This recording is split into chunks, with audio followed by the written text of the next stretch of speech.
오늘의 주제는 아주 쓸모가 풍부한 단어입니다. 바로 질병인데요. 여러분이 아주 좋아하는 단어죠? 아닌가요? 자주 그 단어를 쓰시길래. 좋아하든 싫어하든 그 단어는 인생길에 너무도 중요한 화두 중 하나입니다. 반드시 짚고 넘어가야 하죠. 병이라는 한자의 형제뻘 되는 한자가 병질입니다. 질. 합치면 질병. 질을 먼저 쓰는 이유가 있겠죠. 그게 더 빨리, 더 쉽게 인체에 쳐들어오는 것이기 때문입니다.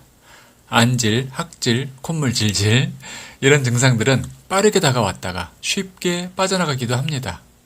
그런데 이 질은 병들어 기댈 역이라는 부수가 공통점이죠. 병질염이라고도 보통 말하는데 이 부수가 들어가는 자가 수백 개인데 다 질병 관련 한자들입니다. 병들어 기댈 역이라. 당신도 아프면 힘이 빠지고 힘들면 뭔가에 기대게 되죠. 자, 여기서 깊이 숨 한번 쉬자고요. 여기는 숨 쉬는 인문학입니다. 질은 무슨 질이라는 말에서 자주 나옵니다. 우리말에 수많은 무슨 질이 있죠. 이게 다 영혼이 담기지 않은 자동화된 행위를 뜻합니다. 그게 처음에는 특별히 나쁠 것은 없는 그런 행위였어요. 즉 습관화된 일상의 일들, 즉 손질, 바느질, 가위질, 칼질, 붓질, 양치질, 망치질, 톱질 등이 있는데 이런 것이 나쁠 건 없죠. 다만 싱싱한 창조성은 느껴지지 않는 자동화된 일들입니다. 저도 붓을 다루는 사람이지만 붓질에 멈추고 싶지는 않습니다. 그럼 다만 익숙함에서 끝나겠죠? 그 안에 눈부신 창조는 없겠죠. 그 안에 우주적 본성을 담아서 창조하고 싶죠. 어떻게 보면 질은 인간 행위일지언정 신의 일이라고 보기에는 거리가 있습니다. 표면적인 일은 물질적, 육체적이라는 뜻입니다. 딸꾹질이 그렇고 물질도 그냥 겉으로 보이는 것을 주로 이르죠. 계집질은 어떻습니까? 오입질과 마찬가지로 생명의 본성이 멀리 사라져버린 어둡고 비루한 단어입니다. 본성과 본능을 동일시하지 마세요. 본능은 동물도 곤충도 가진 것이지만 본성은 신적인 성품, 근원 우주적 성품을 뜻합니다.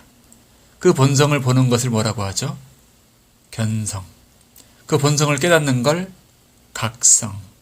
그 본성에 완전히 통하니 바로 성통입니다.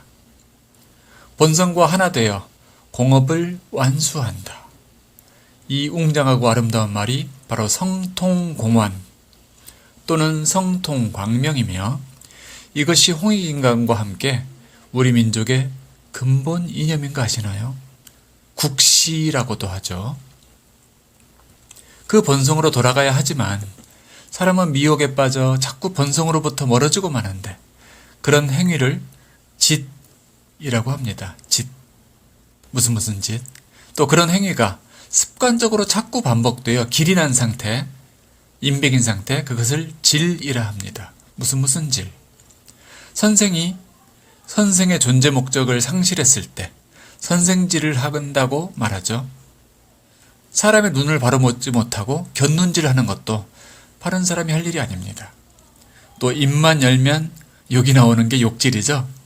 사람 사이를 떨어뜨려 놓는 것은 이간질입니다. 폭력으로 이어지면 주먹질이요 발길질이지요. 생명을 잡아채는 손맛을 느끼겠다고 낚시질을 하죠. 하긴 그 미끼를 물겠다고 고기는 입질을 하죠. 정성을 들일 일에 돈만 써서 때우려고 하는 걸 뭐라고 합니까? 현질이라고 합니다. 요즘 만들어진 말이죠. 어쨌든 본성과 멀어지면 그 멀어진 만큼 우주의 섭리와 개인 간의 간격이 생기게 돼요. 그러면 당연히 몸에도 문제가 생깁니다. 그러면 몸이 최적화되지 못하여 이것저것에 기댈 수밖에 없는 상황이 됩니다. 그게 병들어 기댈 역의 근원입니다. 여기서 기댄다는 게 꼭 침대나 소파에 기대는 것을 말하는 것만은 아닙니다. 약에 기대고 병원, 의사에 기대고 종교에 기대고 수많은 정보에 기댑니다. 때론 친구의 말에도 기대죠. 그런 식으로 외부의 무엇에 기대는 것은 당장 좀 나아지는 듯한 효과는 줄 수도 있어요. 하지만 근본적인 처방은 아닙니다. 습관화된 나쁜 짓을 멈춰야 하고 바보짓을 그만둬야 하며 의미 없는 뻘짓을 중단해야 하죠. 안팎의 싸움질을 끝내야 하는 것입니다. 다시 한번 숨 한번 깊이 쉴까요? 하지만 미혹의 안개 자욱한 세상을 사는 이 타락천사들, 인간들 말입니다.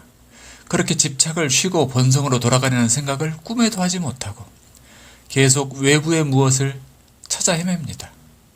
그러다 보면 가벼웠던 질은 오장육부 속으로 퍼져가요. 그러면서 기를 냅니다. 그러면 이제 병이 되는 것입니다. 질이 병으로 이어지는 것입니다. 또 그 병이 깊어지면 오장육부를 넘어서 뼛속의 층까지 침범합니다. 그걸 보고 병이 골수에 깊어졌다고 하며 치유불능으로 치곤 합니다. 그래서 가벼운 질일 때 해결하지 않으면 무거운 병이 되어 해결하기가 상당히 힘들어집니다. 오장육부의 병이 되었다는 건 진정 반성해야 하는 일입니다. 왜냐하면 그것이 내 태도와 내 삶의 방식에 관계되기 때문입니다. 더구나 병이 골수까지 깊어진 이는 반성으로 모자라죠. 회개, 참회해야 할 판입니다. 자기 본성을, 이 우주의 본성을 너무도 멀리했다는 뜻이거든요. 그래서 누구는 간암에 걸리고 누구는 위장병에 고생하며 누구는 어느덧 뇌졸중으로 쓰러집니다. 치매도 걸리고 담배도 안 피웠던 여인이 폐암에 걸리고 결핵에 걸리며 술도 안 마셨다는 남자가 간암 간경화로 드러눕습니다. 그러면서 하늘에 삿대질을 하죠. 하필 왜 내가? 이러면서 말입니다. 사람은 늘 자문할 줄 알아야 됩니다. 밖에 핑계대는 짓을 그만둬야 합니다. 나는 하늘에 가까워지고 있는가? 매일매일 한 걸음 한 걸음이라도. 아니면 멀어지고 있는가? 또는 가까워지다가 확 멀어지는가? 여러 가지 유형이 있겠죠? 옛말에 이런 말이 있습니다. 순천자는 흥이요 역천자는 망이라. 하늘을 따르는 자는 흥하고 하늘을 거슬리는 자는 망한다. 이 말이 딱 그 부분을 가리킨 것입니다.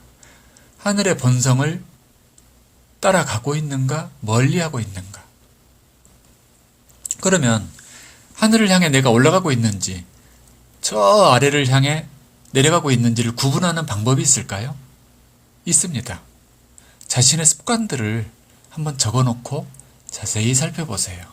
특히 휴일이나 한가한 시간에, 즉 일 없는 시간에 내가 하고 싶은 것이 무엇인가? 그게 무슨 짓이고 무슨 질이라면 당신의 앞길에 각종 질과 병이 예약되었을지도 모릅니다. 짓이 아니고 질이 아닌 행위가 뭐가 있을까요? 도무지 짓이나 질이 잘 붙지 않는 단어들이 있어요. 떠올려 보세요. 가령 독서질? 말도 안 되죠. 공부질? 봉사질? 명상질? 헌신질? 감사질? 배려질? 수련질? 예술 창조질? 있을 수 없죠. 그런 행위에는 전혀 짓과 질이 어울리지 못합니다. 왜냐하면 그런 일은 언제나 치우치지 않고 조화로우며 소중한 결실을 주는 일들이기 때문입니다. 내게 좋고 상대에 좋고 세상에 좋은 일, 그런 일들이 얼마든지 있지 않습니까? 당신은 우주의 본성과 점점 닮아갈 수 있습니다. 당신이라는 고귀한 생명과 시간은 그런 일에 바쳐져야 마땅할 것입니다.